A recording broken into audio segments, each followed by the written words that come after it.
बाद महाराष्ट्र और देश के दूसरे राज्यों में भी जाने की उनकी एक सोच है, क्योंकि अब तक जो दिखता है उससे ऐसा लगता है कि वो केवल उतने ही स्तर तक अपनी राजनीति को सीमित करना चाहते हैं। राजीव जी, एक छोटी सी बात मैं कहूंगा, उसके बाद मतलब पीयूष जी से आप जो भी हाँ हाँ रिएक्शन प्लीज लेना है प्लीज। ले बात लीजिए। मत सुनिए राजीव भाई। नहीं नहीं मेहमान है, दर्शकों को नहीं उनका फ्री सुन लेने दीजिए, सुनिए। देखिए, अगर आपके आज का मुद्दा ये था कि आखिर में जो ये मुद्दा उठा रहे हैं या जिस तरह से महाराष्ट्र हाँ की मैं उसी राजनीति में मुद्दे पर भूचाल, वापस ला रहा हूं इसीलिए। मैं ये कहना चाह रहा हूं कि आपको विक्रम जी से पूछना चाहिए कि दोपहर का सामना अखबार हिंदी में निकलता है, क्यों निकलता है? बंद करिए उसको। अगर आप इतनी अथॉरिटी रखते हैं, इतनी मोरल अथॉरिटी है आपके अंदर, बंद करो ना यार।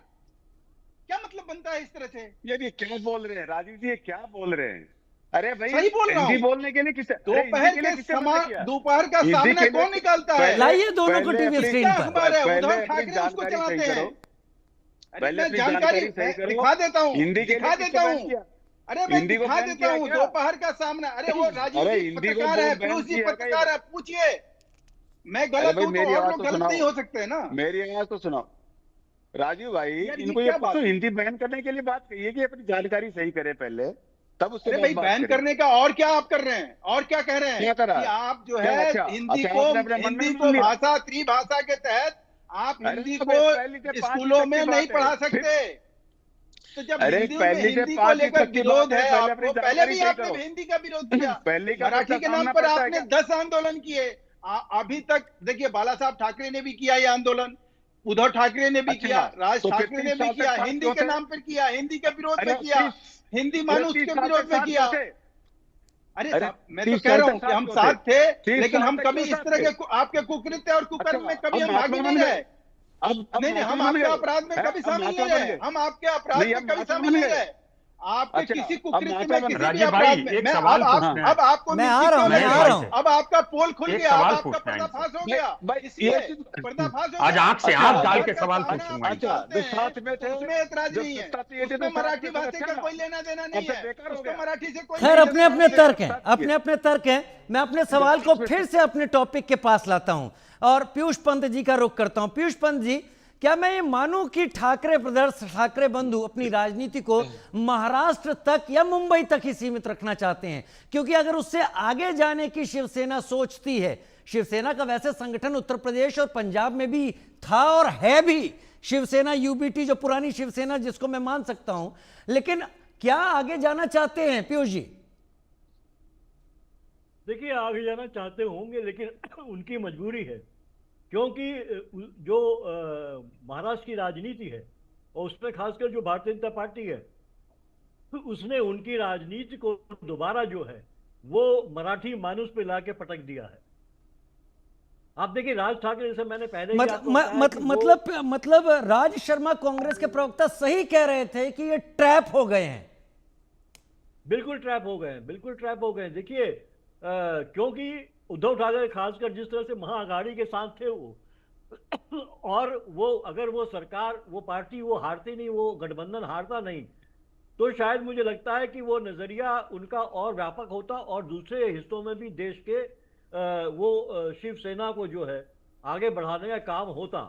लेकिन चूंकि महाराष्ट्र के चुनाव में बहुत ज्यादा तगड़ा झटका लगा और अघाड़ी जो है को बड़ा बुरा हाल रहा और उद्धव ठाकरे की पार्टी लगभग जो है आप समाप्त ही हो गई, आप समझ लीजिए एक तरीके से। तो और दो फाड़ तो पहले करवा दिया गया था।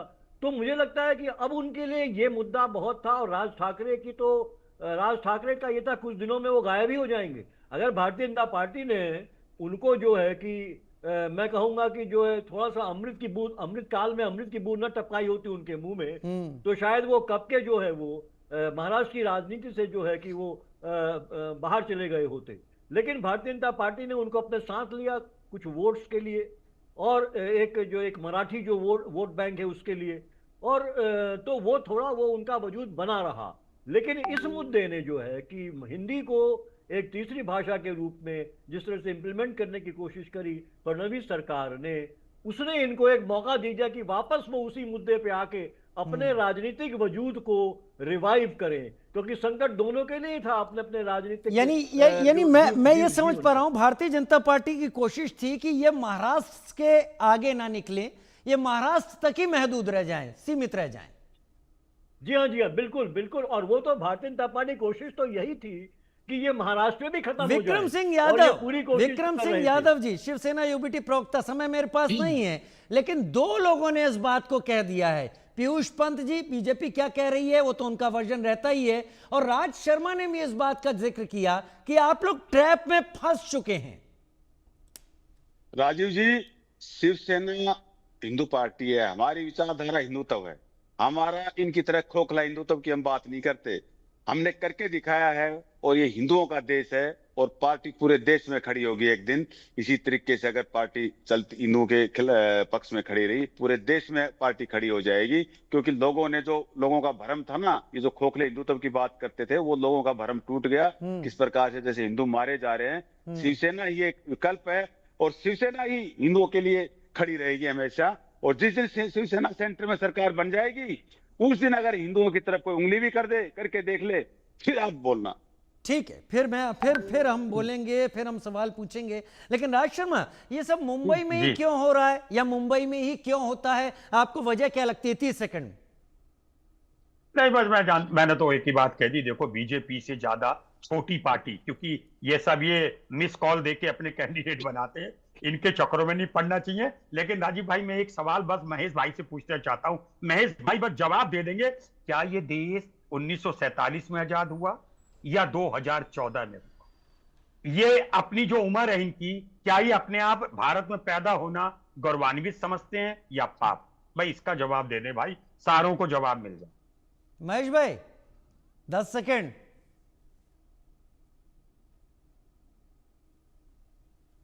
अनम्यूट कर लें, आवाज नहीं आ रही।